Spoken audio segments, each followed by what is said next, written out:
ॐ अज्ञानतिमिरान्धस्य ज्ञानञ्जनशलाकया चक्षुरुन्मीलितं येन तस्मै श्रीगुरुवे नमः। श्री चैतन्य चरितामृत मध्य लीला चैप्टर 13 प्रयास संख्या 64। तो हम सुन रहे हैं किस प्रकार से रथ खड़ा है और रथ के आगे दो टोलियां हैं, राइट में दो टोलियां हैं, लेफ्ट में दो टोलियां हैं, पीछे एक है। इस प्रकार से 7 टोलियां हैं और हर टोली में 2 मृदंग वादक हैं, 14 मृदंग बज रहे हैं। साथ साथ में एक अग्रणी गाने वाले हैं, उनके पीछे 5 फॉलोअर हैं और इस प्रकार से नृत्य करने वाला एक लीडर है। इस प्रकार से इन टोलियों का प्लानिंग हो गई है। उसके बाद चैतन्य महाप्रभु ने एक एक टोली में जाके प्रेरित किया, उसके बाद एक साथ सारी टोलियों में जाके प्रेरित किया। ओके। कभु कभु एक मूर्ति कभु हन बहु मूर्ति कार्य अनुरूप प्रभु प्रकाशय शक्ति। महाप्रभु अपनी आवश्यकता के अनुसार कभी एक रूप प्रदर्शित करते तो कभी अनेक।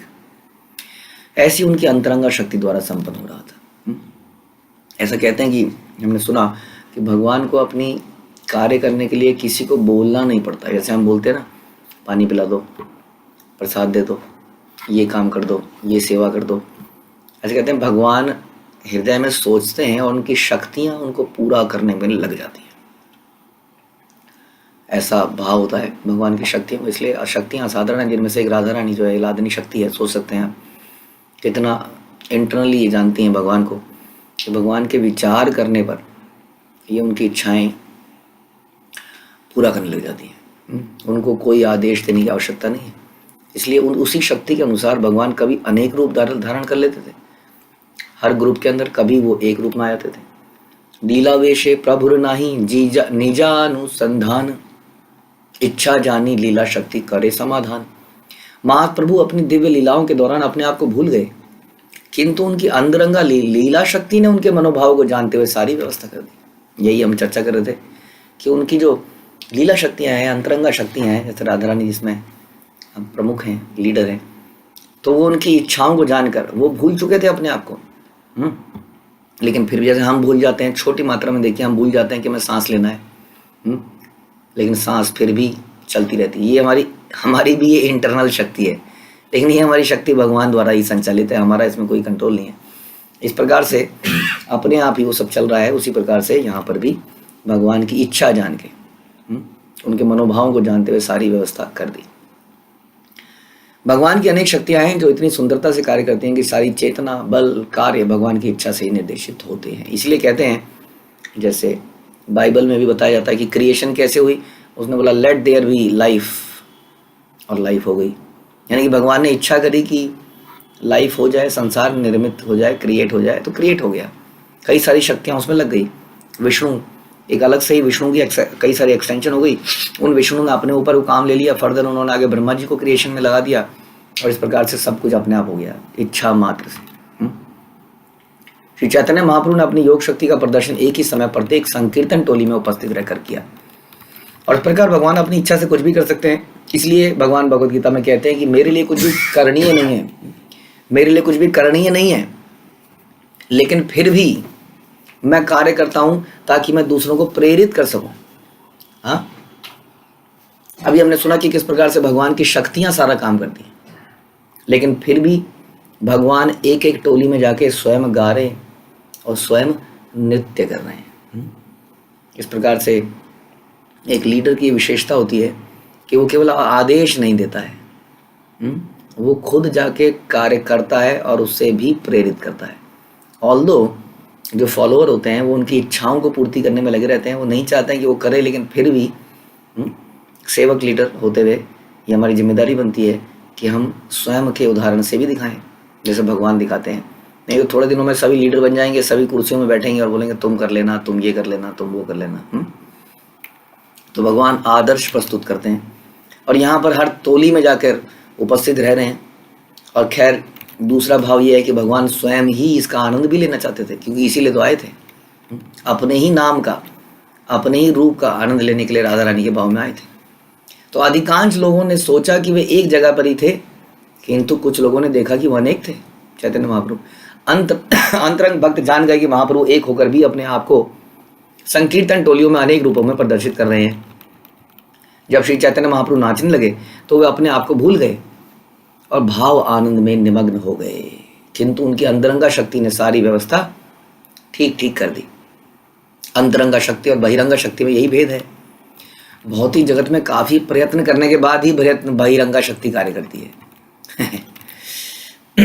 इस समाज संसार में हम लोग कुछ चाहते हैं तो बहुत मेहनत करनी पड़ती है और तभी कुछ थोड़ा सा रिजल्ट निकलता है, और वो भी थोड़ी देर के लिए होता है, उसके बाद फिर एक नई समस्या आती है।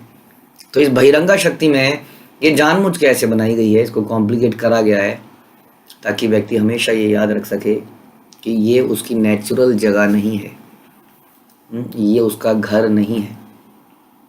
इसलिए यहाँ पर इसको बनाया ही ऐसा गया है। नहीं तो अंतरंगा शक्ति हो या बहिरंगा शक्ति हो, है तो भगवान की ही शक्ति। तो एनीवे ये शक्ति इस प्रकार, किंतु भगवान जब भी चाहते हैं तो अंतरंगा शक्ति द्वारा कार्य स्वतः ही संपन्न हो जाता है। या इस तरह से कहिए, दूसरी तरह से इसको समझें कि भगवान के धाम में जो भगवान के भक्त हैं, सेवक हैं, वो भगवान की इच्छा मात्र जानकर कार्य कर देते हैं। यहाँ पर बोलना पड़ता है, सवेरे उठ के जल्दी माला करी, रात को टाइम पर सोए, 16 माला का जाप ध्यानपूर्वक किया, करते क्यों नहीं हो? तुम्हारा स्कोर कम आ रहा है, करते क्यों नहीं हो? आरती करी, आरती को ध्यानपूर्वक क्यों नहीं करते हो? भक्तों के साथ ऐसा संबंध क्यों बनाते हो? ये सेवा करी, भूल क्यों जाते हो? क्यों नहीं करते हो? है ना, यहाँ पर बोलना पड़ता है बार बार, क्योंकि हम लोग अशुद्ध अवस्था में हैं। हमारी चेतना में कृष्ण का और गुरु का सेवा आता नहीं है चिंतन में, बार बार चिंतन में लाया जाता है। जितनी बार भी हमें याद दिलाना पड़ रहा है, समझ लीजिए उतना ही अभी हम कंडीशनड स्टेट में है। और भगवान के धाम में केवल शुद्ध भक्ति ही जा पाते हैं, और वो केवल इच्छा मात्र से काम करते हैं। वहाँ भगवान को बोलना नहीं पड़ता है, ऑर्डर नहीं देना पड़ता है, फॉलोअप्स नहीं करने पड़ते हैं, वहाँ इच्छा मात्र से काम होता है। यानी कि यदि हमें वहाँ जाना है तो हमें ऐसा भाव इसी संसार में पैदा करना पड़ेगा कि हमसे फॉलोअप ना करने पड़े। हमें एक्चुअली में उत्साहित करा जाता है, लेकिन हम स्वयं से उत्साहित हों, आगे बढ़ के करें, क्योंकि भगवान के धाम में तो ऐसा ही है कि उनकी इच्छा के अनुसार ही सारे कार्य हो जाते हैं। ऐसा लगता है कि अपने आप हो रहा है सब कुछ। कभी कभी अंतरंगा शक्तियों के कार्यकलाप भौतिक जगत में भी प्रकट होते हैं। वास्तव में भौतिक जगत के छात्र एवं प्रायः समस्त कार्य भगवान की अचिंत्य शक्ति द्वारा ही हो रहे हैं, किंतु भौतिक प्रकृति के तथाकथित विज्ञानी और छात्र अंततः ये नहीं समझ पाते कि सारी बातें किस तरह हो रही हैं। वो सोचते हैं, ये सब इस निष्कर्ष पर निकाल देते हैं कि सब प्रकृति द्वारा हो रहा है, किंतु ये नहीं जानते कि प्रकृति के पीछे शक्तिशाली पूर्ण पुरुषोत्तम भगवान का हाथ है। और इसकी पुष्टि भगवान 9.10 भगवद गीता में करते हैं, जब वो कहते हैं कि हे कुंती पुत्र, यह भौतिक प्रकृति मेरी ही शक्तियों में से है और मेरी अध्यक्षता में ही कार्य करती है। यह समस्त चर तथा अचर प्राणियों को उत्पन्न करती है। इसके शासन में इस जगत की बार बार सृष्टि होती है और बार बार संहार होता है। तो भगवान की दो शक्तियों के बारे में हमने सुना। एक शक्ति ऐसी है, या गोलोक धाम के वासी ऐसे हैं जो इच्छा अनुसार कार्य करते हैं, और यहाँ पर बड़ी कठिनाई होती है कोई भी कार्य कराने में। तो इसका लाइव एग्जाम्पल हम देखते ही हैं। तो हम सबसे यही, हम आपस में प्रण लें कि हम भी इच्छा शक्ति के अनुसार कार्य करें, ताकि हम भी उसी जगत में जाने के लायक बन सकें, हमें फॉलोअप ना करने पड़े, हमें टोकना ना पड़े। पूर्व यही रसादि लीला कैला वृंदावन, अलौकिक लीला गौर कैला क्षण क्षण। जिस तरह पूर्व काल में श्री कृष्ण ने वृंदावन में रास लीला तथा अन्य लीलाएं की थी, उसी तरह श्री चैतन्य महाप्रभु प्रतिक्षण अलौकिक लीलाएं कर रहे थे। लीलाओं का तरीका बदल गया था बस। लीला पुरुषोत्तम भगवान लीला हमेशा करते हैं। वृंदावन में एक डिफरेंट तरह की लीला थी गोपियों के साथ, यहाँ पर एक डिफरेंट तरह की लीला है। भक्तगण अनुभवे नाही जाने आन, श्री भागवत शास्त्र ताहते प्रमाण। केवल शुद्ध भक्तगण ही महाप्रभु को रथ यात्रा के रथ के समक्ष नृत्य करने की अनुभूति कर सकते थे, अन्य लोग इसको नहीं समझ पाए। भगवान श्री कृष्ण के विलक्षण नृत्य का वर्णन श्रीमद् भागवत में मिलता है। आपने देखा कि भगवान का नृत्य तो इतना अद्भुत है कि उन्होंने कालिया के फनों पर नृत्य किया। ऐसा कोई स्टेज नहीं है आज तक, मूविंग स्टेज जनरली कठोर होते हैं, एक ऐसा स्टेज हो जिसमें आदमी पैर रखे तो यूं शूं शूं शूं करे, तो कितना मजा है डांस में। आदमी उछल के यहाँ पैर रखा तो ऐसे हुआ नीचे, फिर यहाँ रखा तो ऐसे हुआ, और ऐसे ऐसे करके फन हिल रहे हैं, ऐसे मूव हो रहे हैं और भगवान नृत्य कर रहे हैं। तो भगवान का नृत्य अद्भुत है। इसलिए लोग कई बार अक्सर नटराज शिव जी को मानते हैं, लेकिन वास्तव में नटराज के भी जो ट्रेनर है वो भगवान कृष्ण है। इसलिए सही मायने में नटराज तो वही है। सबसे बढ़िया यदि कोई नृत्य कर सकता है तो वही कर सकते हैं। तो भागवत में इसका कई जगह मिलता है इसका वर्णन। रासलीला में कैसे भगवान कितने, एक्चुअली में पूरी रात नाचते हैं शरद पूर्णिमा में, लेकिन कहते हैं कि वो रात ब्रह्मा जी के कई 100 सालों बराबर होती है। कंटिन्यूअस नृत्य चलता रहता है, समझ लीजिए हमारे करोड़ों सालों तक वो नृत्य चलता ही रहता है। भगवान कृष्ण ने रासलीला के समय अनेक रूपों में विस्तार कर लिया और द्वारका में 16,000 पत्नियों से शादी करते समय उन्होंने भी अपना विस्तार कर लिया। चैतन्य महाप्रभु ने भी 7 संकीर्तन दलों में एक के साथ नृत्य करते समय वही विधि अपनाई। राजा प्रताप रुद्र समेत शुद्ध भक्तों ने इन विचारों की अनुभूति करी। यद्यपि श्री चैतन्य महाप्रभु ने बाहरी औपचारिकतावश राजा प्रताप रुद्र से मिलने से इनकार कर दिया था, क्योंकि वे राजा थे, किंतु महाप्रभु की विशेष कृपा से राजा प्रताप रुद्र महाप्रभु के सर्वाधिक अंतरंग भक्तों में से एक बन गए। अभी तक उन्हें एक्सेप्ट नहीं किया है फॉर्मली, इसलिए हम कहते हैं कि कृपा अदृश्य रूप से है, हम उसको पहचान नहीं पाते हैं। हम अब समीप जाने का प्रयास करते हैं, हम कुछ फेवर लेने का प्रयास करते हैं, लेकिन वास्तव में कृपा तो बड़ी कई तरीके से मिल रही है। हमारे पास सेवाएं हैं, हम बरादरानी से मांगते हैं मुझे अपनी सेवा में लगाओ, लेकिन सेवा मिलने से हम संतुष्ट नहीं रहते हैं, हमें कुछ फेवर चाहिए होते हैं, फेवर, कुछ स्पेशल ट्रीटमेंट चाहिए होता है। तो यहाँ पर राजा प्रताप रुद्र को कोई स्पेशल ट्रीटमेंट नहीं चाहिए था, वो सेवा में लगे रहे और बड़े प्रसन्न थे, और उसके कारण उन्हें इतना बड़ा एक दृष्टि मिली कि वो चैतन्य महाप्रभु की लीलाओं को साक्षात देख पाए, समझ पाए, जो कि बाकी लोग नहीं समझ पाए। राजा प्रताप रुद्र चैतन्य महाप्रभु को एक साथ 7 दलों में उपस्थित देख सके। श्रीमद् भागवत में पुष्टि की गई है कि जब तक कोई व्यक्ति भगवान का शुद्ध भक्त नहीं हो सकता होता, तब तक वह भगवान के दिव्य रूपों के विस्तारों को नहीं देख सकता। यही मत महाप्रभु करे नृत्य रंगे, भाषा इल सब लोग प्रेमे रत रंगे। इस तरह श्री चैतन्य महाप्रभु ने परम प्रसन्न होकर नृत्य किया और प्रेम की तरंगों से सारे लोगों को आप्लावित कर दिया। जैसे हम बोलते हैं कि उत्साह से उत्साह आता है, चैतन्य महाप्रभु के इस भाव को देखकर सारे लोग अप्लावित हो गए कृष्ण प्रेम में। एई मत हैला कृष्णेर रथे आरोहण, तार आगे प्रभु ना चाइल भक्तगण। इस तरह भगवान अपने जगन्नाथ रथ पर आरूढ़ हुए और चैतन्य महाप्रभु ने अपने सारे भक्तों को रथ के समक्ष नाचने के लिए प्रोत्साहित किया। बड़ा मुश्किल है किसी को लॉजिकली प्रीचिंग करना। लॉजिकल हम प्रीच करते हैं, क्या does soul exist, can you prove the existence of God, does scientist believe in God, करते करते दिमाग को खाली करते करते थोड़ा सा उसके दिमाग में घुसता है, और फिर जैसे ही वो समाज में बाहर जाता है दोस्तों के साथ, वो भी समाप्त हो जाता है। लेकिन ये जो प्रचार की विधि है, ये विधि अद्भुत है। इसमें उसको स्वतः ही इतना एक्साइटमेंट आता है कि वो बार बार करना चाहता है, बार बार। इसलिए कहते हैं कि जो हमारा संकीर्तन आंदोलन है ये बड़ा दिव्य है, लेकिन हम लोग आउट ऑफ शर्म, ना तो हमारा मुंह खुलता है, ना हम सीखना चाहते हैं, ना हम गाना चाहते हैं, ना हम नाचना चाहते हैं। वास्तव में ये ऐसी दिव्य प्रोसेस है। देखिए कितने सारे लोग naturally they wanted to dance, because ये डांस करने की जो हमारे अंदर फीलिंग है ये नेचुरल है। बचपन से ही ढोल बजते थे, तो मुझे आज भी याद है, गलियों से ढोल जा रहे हैं, बारात जा रही है, तो घर के अंदर के भाई बहन नाचने लगते थे। हमारा एक ताऊ जी का लड़का था, मुझे याद है बचपन में, तो बारात जाती थी तो उसको रोक पाना मुश्किल हो जाता था, तो घर से भाग के, छोटा सा था, बारात के बीच में घुस के नाच के आता था।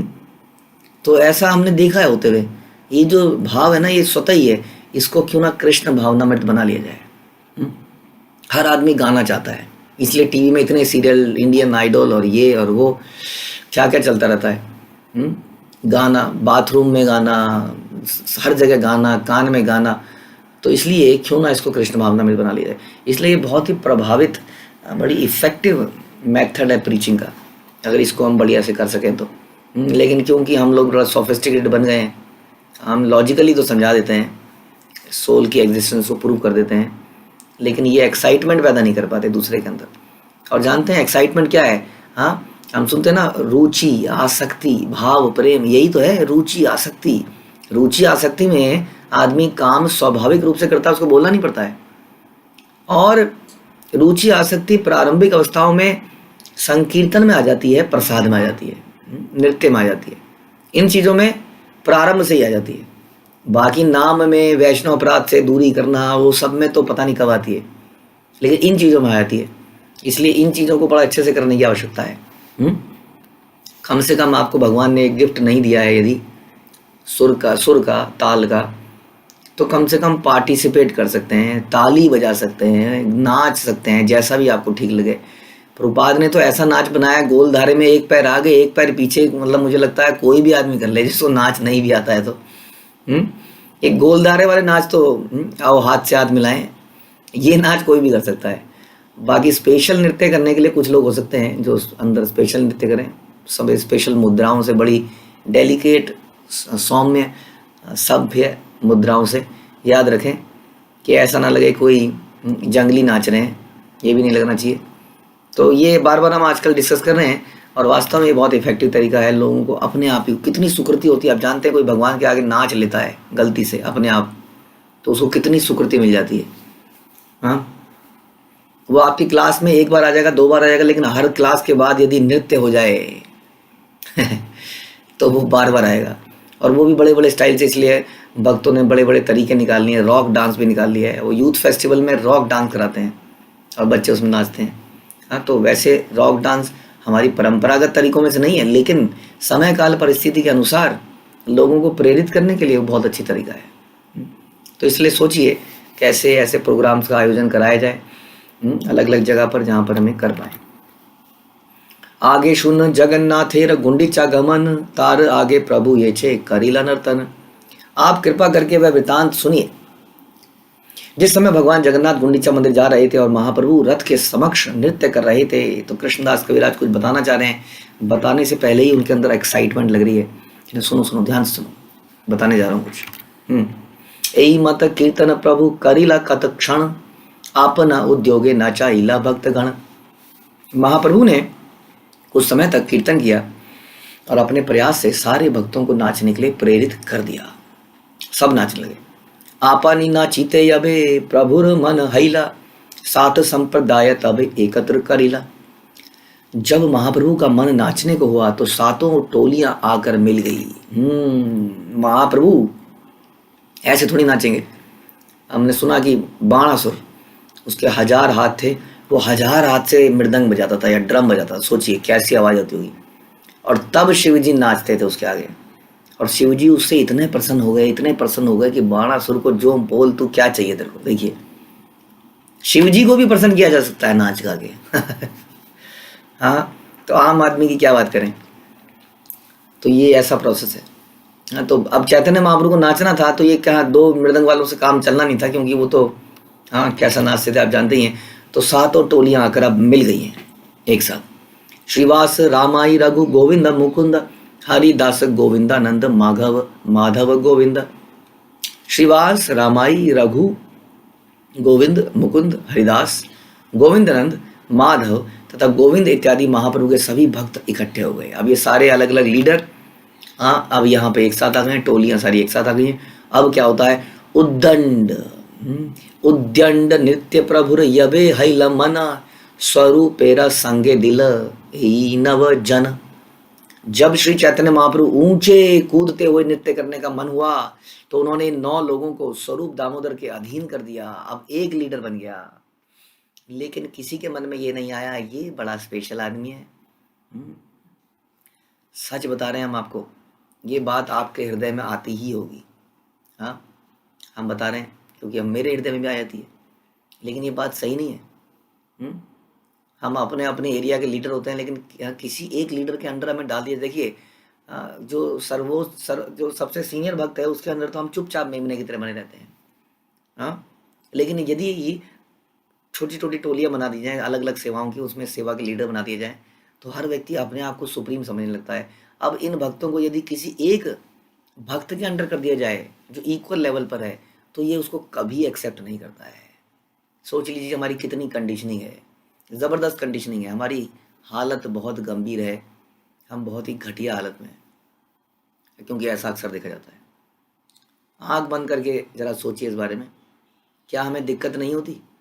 हाँ, मेरे अंडर तो आप काम कर लेंगे सारे, लेकिन यदि मैं कहूँ उस भक्त के अंडर अब सब लोग आप मिलके काम कीजिए, नहीं, ऊपर से हाँ कर भी लेंगे तो कहीं ना कहीं अंदर से कुछ ना कुछ रहेगा। अकेले में आएंगे मेरे साथ मिलने, प्रभु जी ठीक नहीं चल रहा है, मैं बता दूं आपको, ऐसा चल रहा है, ऐसा हो रहा है, मैं क्या करूँ इसमें। कोई इधर से थोड़े दिन बाद, 1-2 दिन बाद दूसरा व्यक्ति आएगा, ठीक नहीं चल रहा है प्रभु जी, ऐसा कर रहे हैं वो, ऐसा बोल रहे हैं। उनसे बात नहीं करेंगे आपस में मसला सॉल्व करने का प्रयास भी नहीं करेंगे, लेकिन यहाँ पे आके बताएंगे। इससे ये पता चलता है कि देखिए मैं ऑब्जर्व कर रहा हूँ, मैं आपका शुभचिंतक हूँ। और इससे लेकिन वास्तव में ये सिग्नल जा रहा है कि मैं किसी के अंडर रह के काम नहीं कर सकता जी। चैतन्य महाप्रभु ने इन 7 टोलियों को बोला अब एक साथ आ जाओ, अब सारे सौरू दामोदर के अंदर हो, और ये चुपचाप बड़े उत्साह के साथ उनके साथ आ गई। ए 10 जन प्रभुर संगे गाय धाया, आर सब संप्रदाय चारी दिके गाया। ये भक्त महाप्रभु के साथ साथ गाते थे और उन्हीं के साथ दौड़ते भी थे, भक्तों के अन्य समूह भी गाते। तो ये भक्तों ने अब गाना शुरू कर दिया साथ साथ, यानी कि अब स्वरूप दामोदर इज द लीडर और बाकी लोग फॉलोअर बन गए। इसलिए हम कहते हैं दास दास दासानुदास। यदि हम इस प्रकार से फॉलोअर बनते हैं तो आप देखेंगे सब कुछ बिल्कुल सही चलता है। अक्सर झगड़े इसी कारण से होते हैं, क्योंकि मल्टीपल सेंटर ऑफ अट्रैक्शन बनना चाहते हैं हम। जैसे हम बहुत पुराना एग्जाम्पल देते हैं, झील में एक पत्थर गिराया जाता है तो तरंगे निकलती हैं, कोई भी तरंग आपस में टकराती नहीं है, लेकिन कहीं दूसरा पत्थर अगर डाल दिया जाए तो तरंगे इस पत्थर की और इस पत्थर की आपस में क्लैश करती है। लेकिन हर पत्थर यदि एक ही जगह पर डाला जाए तो नहीं करती हैं। लेकिन हम अपना सेंटर भूल जाते हैं और हम अपने को ही सेंटर बनाने लगते हैं।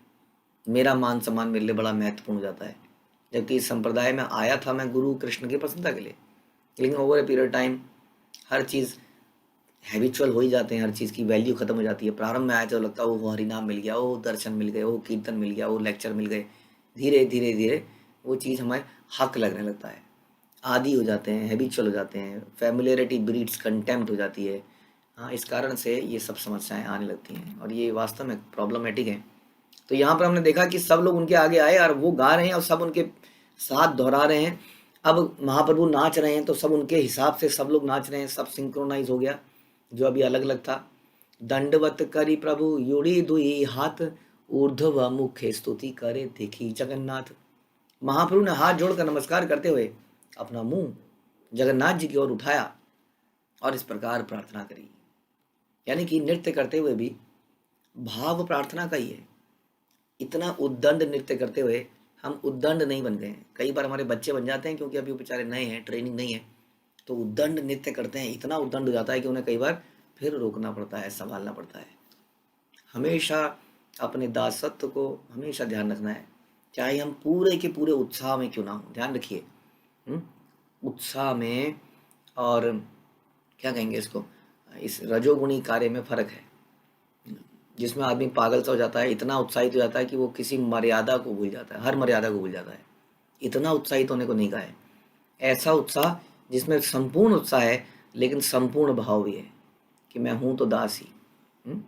तो ऐसे उत्साह में अक्सर हम हरे कृष्ण महामंत्र गाते हुए उसकी महत्व को भूल जाते हैं। कई बार हम गाना बंद कर देते हैं नाचते हुए, या गाने का भाव समाप्त होता है। याद रखिए, जब भी हम गा रहे हों, जब भी हम नाच रहे हों, तो ये भाव हमेशा याद रखना है कि हम सर्वेंट हैं और कृष्ण की प्रसन्नता के लिए, गुरु की प्रसन्नता के लिए नाचना गाना चल रहा है। इसलिए इतना उद्दंड नहीं हो जाना कि एक दूसरे के कपड़े ही फट जाएं, किसी का चश्मा ही टूट जाए, किसी की टांग टूट जाए। हाँ, और हमें कोई मतलब नहीं है, हम अपने भारे शरीर से हिल रहे हैं, डुल रहे हैं हाथी की तरह, और कई लोग नीचे दबते चले जा रहे हैं। And I don't care. और मेरे हृदय में प्रार्थना का भाव तो आ ही नहीं रहा है। ध्यान रखिए, एक नॉर्मल नृत्य ना बन जाए, एक क्लब डांस ना बन जाए। तो इसलिए उत्साह से नाचिए, बिल्कुल उद्दंडता से, नो प्रॉब्लम, लेकिन ये ध्यान रखते हुए कोई वैष्णव को बुरा ना लग जाए, कोई वैष्णव हर्ट ना हो जाए, और हमारे हृदय से प्रार्थनाएं निकलती रहे, हे कृष्ण मुझे शक्ति दीजिए, मैं इस तरह से आपके जीवन भर नाचता रहूं और आप मुझे नचाते रहें।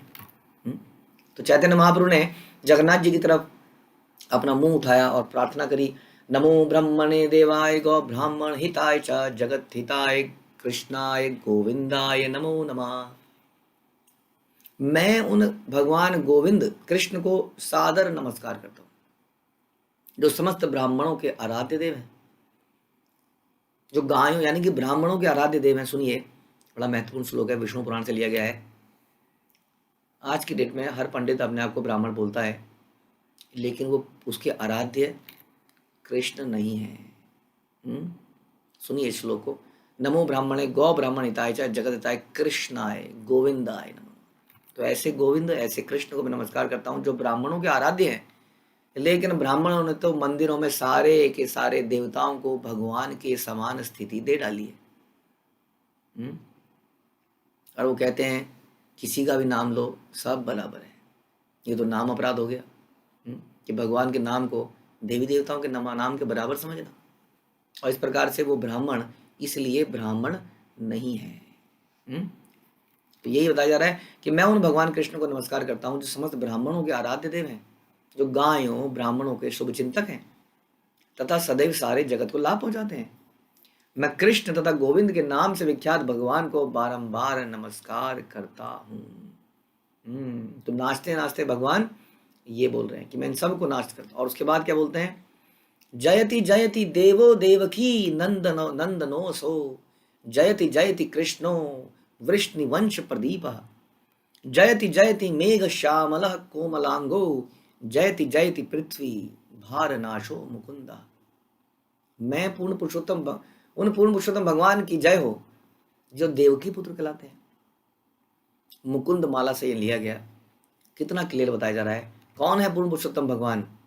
देवकी नंदन, श्री नंद नंदन, यशोदा नंदन।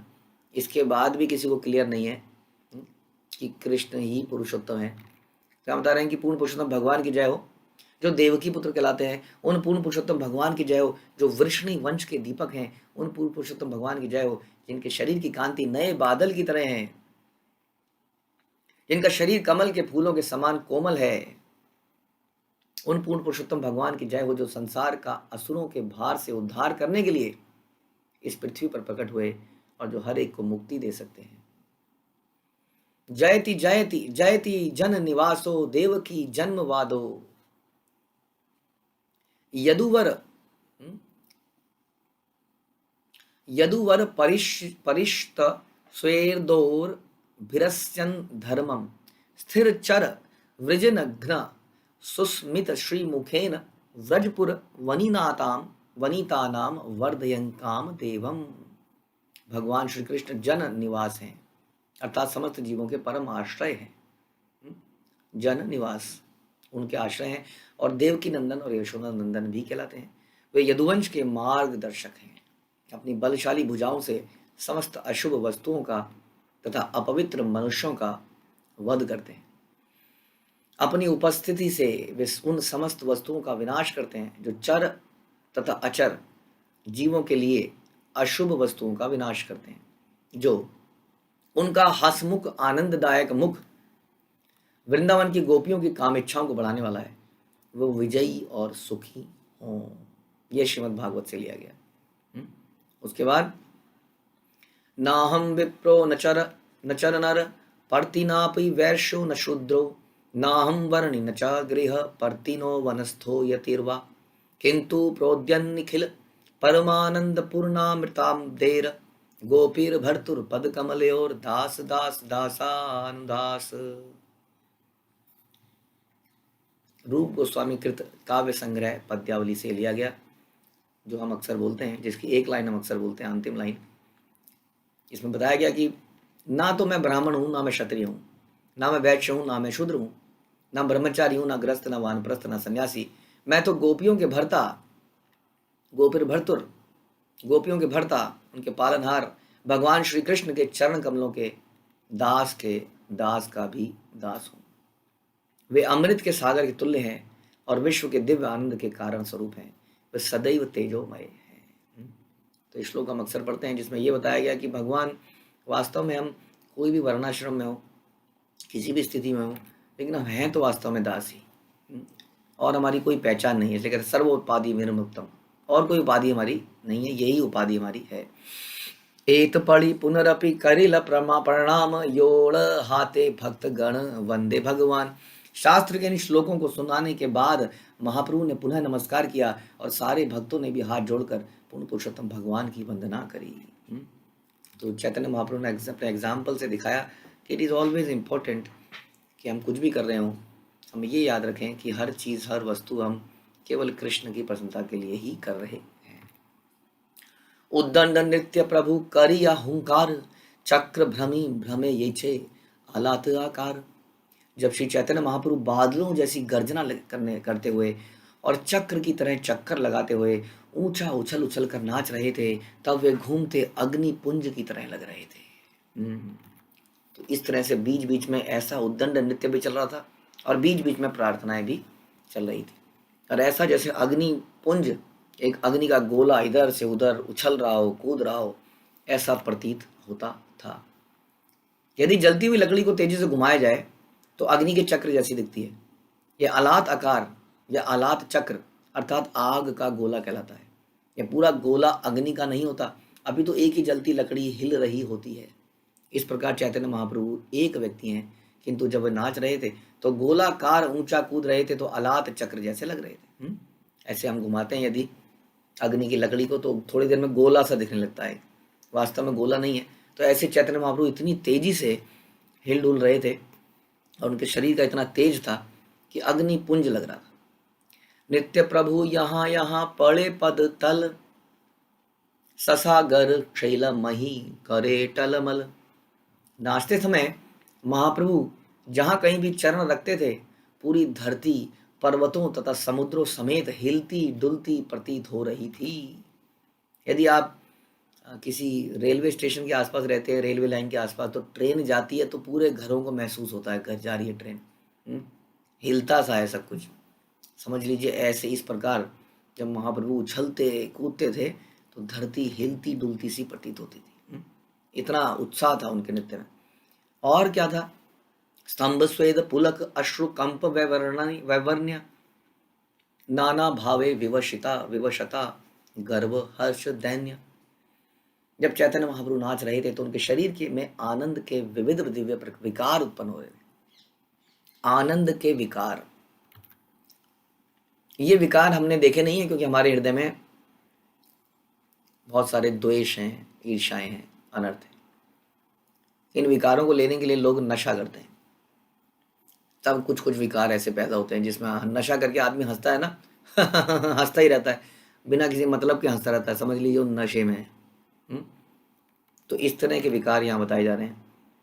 तो कभी कभी ऐसा लगता था कि वो जड़ हो गए, हाँ एकदम से, कभी कभी शरीर के रोंगटे खड़े हो गए, कभी बहुत तेजी से पसीना बहने लगा, कभी कांपने लगे, कभी रोने लगे, कभी उनके शरीर का रंग ही बदलने लगा। हाँ, उनके शरीर में विवशता, गर्व, हर्ष, दैन्य के लक्षण प्रकट होने लगे। यानी कि this is what is the ultimate, इतना सुख प्राप्त हो सकता है केवल भक्ति के प्रोसेस में। अब सोचिए हम लोग केवल चैंटिंग करने से संतुष्ट हो गए हैं, 16 माला हो गई, ये हो गया, हम संतुष्ट हो गए हैं। ये है, इतना सुख मिल सकता है आपको, हम सबको भक्ति के प्रोसेस में, लेकिन उसके लिए अपने आप को बड़ा सरल, सिंपल, सरेंडर्ड बनाना पड़ेगा। हाँ, अपने आप को लस्ट से, ग्रीड से, ईर्ष्या से दूर करना पड़ेगा, तब जाके ये आनंद आएगा। नहीं तो जीवन, बड़े दुख की बात है कि जलता भूनता ही रहेगा विषयों में। आछाड़ खाया पड़े भूमि गढ़ी आया, सुवर्ण पर्वत ये छे भूमि ते लौटाया। जब श्री चैतन्य महाप्रभु नाचते हुए पछाड़ खाकर गिरते तो वे भूमि पर लौटने लगते। उस समय ऐसा प्रतीत होता कि स्वर्ण पर्वत भूमि पर लौट रहा है। स्वर्ण पर्वत भूमि, क्योंकि स्वर्ण, उनकी कांति राधा रानी जैसी थी, स्वर्ण कांति थी।